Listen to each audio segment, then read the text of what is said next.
We're back with diving into mobility with Dillon. So, oddly enough, this is our first time ever of our total 13 episodes. But we are going to have round 2 with the Get Wireless team.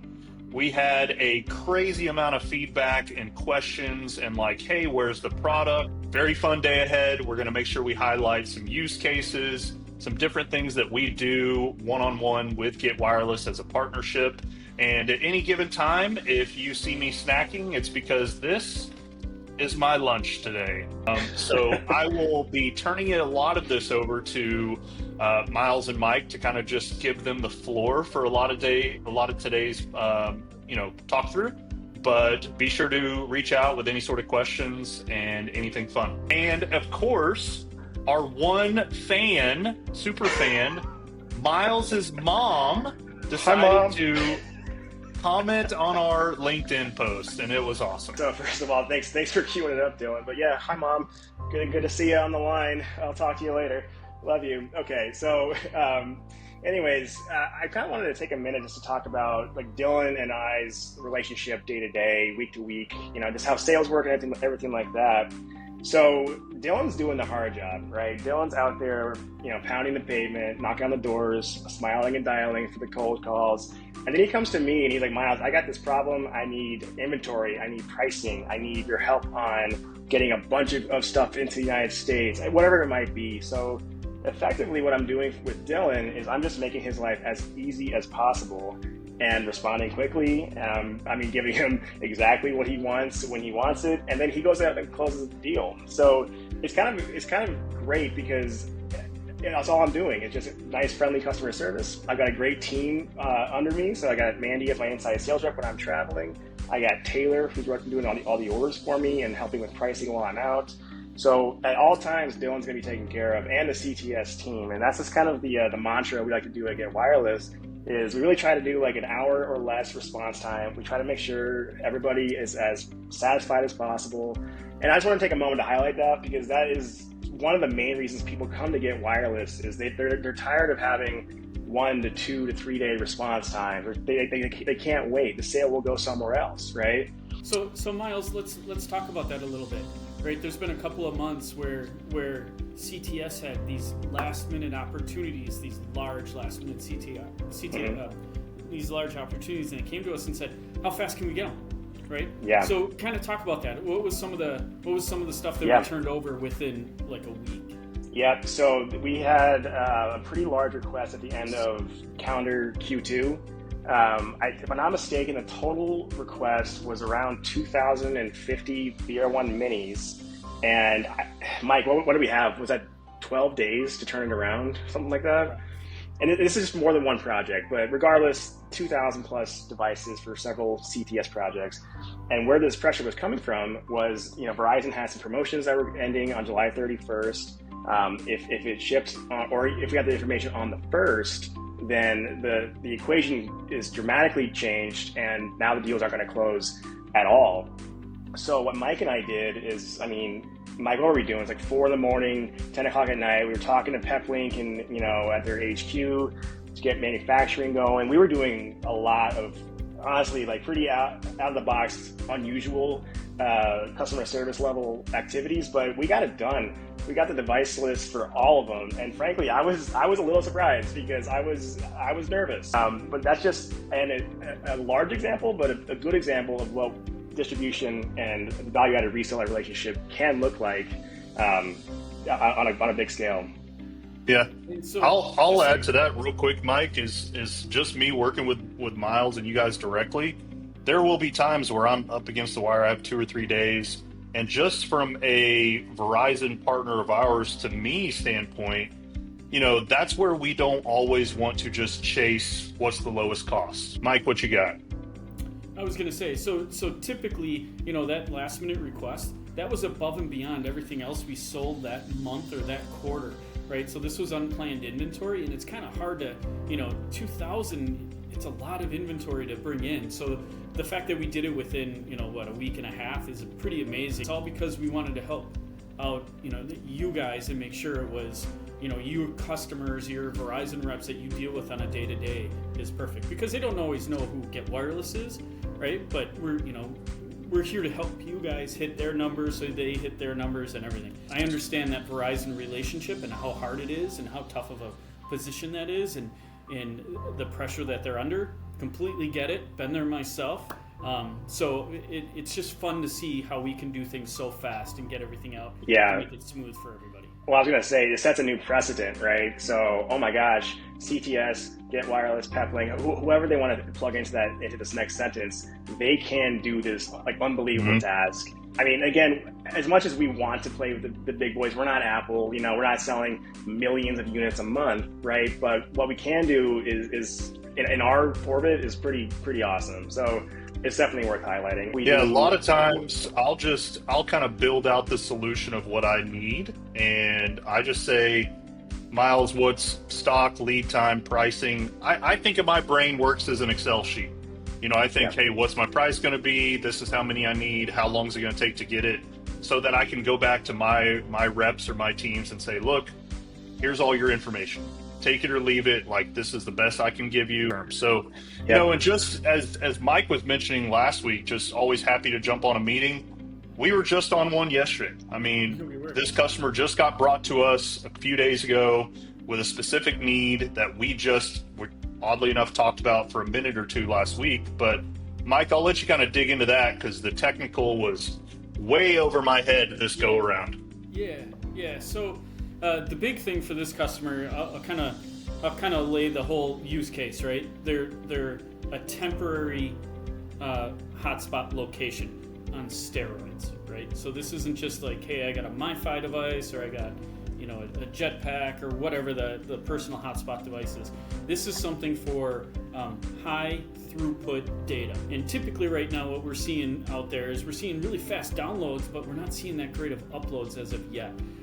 So what you can offer through the Peplink solution is you can bond a bunch of cellular connections or a wired connection with a cellular or satellite or whatever, right?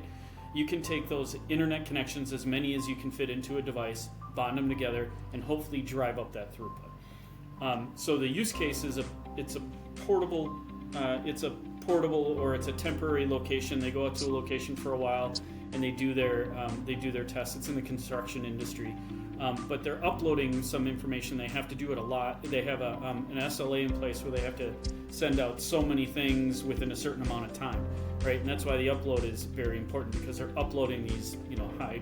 I think it was like terabytes of data over the course of 48 hours or something. Yeah, it's crazy. So the solution that we had was let's take a Peplink box, throw in a bunch of Verizon SIMs in there, and let's bond them together and see if we can drive up that upload. The minimum that I recommended was right around 4. Ideally, I'd like to see more than that, but it was right around 4 that we would do. I don't have the exact setup that we talked about, but I do have something similar, right? So portable internet is a big use case right now, and to make it easy to carry, you got to have a battery backup, all that kind of stuff. So Peplink, this is a hot seller. This is the BR1 Pro 5G. This one you can put into a portable case. The case, actually, you can get them all over. The one that I kind of like is the one from Parsec. You can get one with a battery in it, and I actually just have this one right here. So you can get this. Here's the antenna for the BR1 Pro, and then inside you can see right here is a power button. They kind of redesigned this a little bit so there's a bigger battery right here. But on the inside, you can see this is the battery compartment right here, and then I have the device. It's a little dark, but I have the device mounted in here. So ideally, I can just carry this. Ironically, I've done this. This is easily to carry on an airplane. Just carry it like this, and it's one of my bags. But the use case that we had for the customer was to put a bigger box that had 4 cellular radios in it. It's called the HD4 MBX, and then you could put that in a case, power that as well with a bigger battery, and then the lid is the antenna. So now for that customer, they don't have a lot of setup they have to do, right? They just take this case, push a power button on, make sure that it has enough power, right? Enough battery power in there, or they can plug it into an outlet, and they're up and running. They can bond all those because that's set up ahead of time, and now they can do their bandwidth that they need to do. So the current state that we're at with this customer is a trial. We're doing a proof of concept, but I'm fairly confident this is going to go into a sale. I just wanted to highlight something real quick. Well, 2 things for Parsec that I like quite a bit. I mean, one, the antenna being engineered into the lid, that's pretty cool, right? There's a lot of other folks out there trying to do like a make your own Pelican case with a router inside, and they have like the Yagi antenna hanging out outside, or they kind of glue it in there, or whatever they're doing. So I think that's super cool. And then in that same vein, I mean, if you guys have something that you want to build, you have a big enough opportunity, Parsec will engineer it for you guys, which is pretty cool. What else have you guys seen from a product standpoint? I know we talked about the other one last week, the new Antenna Max, but even from a simplistic, of the BR1 or the new, 5G Mini, like, what are some of these that you've even seen just as a rinse and repeat, even from like a backup standpoint? Yeah. So, go ahead, Miles. I'll let you do Well, I was just going to highlight like kiosk connectivity. I mean, that's been a huge one for me as far as the minis go. Yeah. So to tie into that, the other thing I see is kind of this portable use case that we talked about, but just kind of modified a little bit, right? Sometimes you don't need to do bonding, but you just need connectivity. I think during COVID, this was a big thing with pop-up, clinics and pop-up testing stations, especially with what's going on right now in the southeastern part of the United States with all the hurricanes. What I'm seeing more is integration with Starlink. I am getting bombarded with Starlink questions, right? And this is another example. I mean, you can take that little mini Starlink dish, right? It kind of fits, get a little bigger case, put this kind of stuff in it, open the case up, put the Starlink on the ground, and then you have your case over here. And now you have Starlink as a primary and then cellular as a backup, or vice versa. I'm seeing that a lot. I'm getting lots of questions on that kind of a setup. And then, Miles, you and I kind of had this conversation today about the BR1 Mini Cat 4. That is our hottest selling device right now. I mean, we talked about it earlier with 2000 that we did the end of Q2, but even the 4G devices are still really relevant, and kiosk connectivity or just personal use, like digital signage, that kind of stuff. You get tons of activations with them.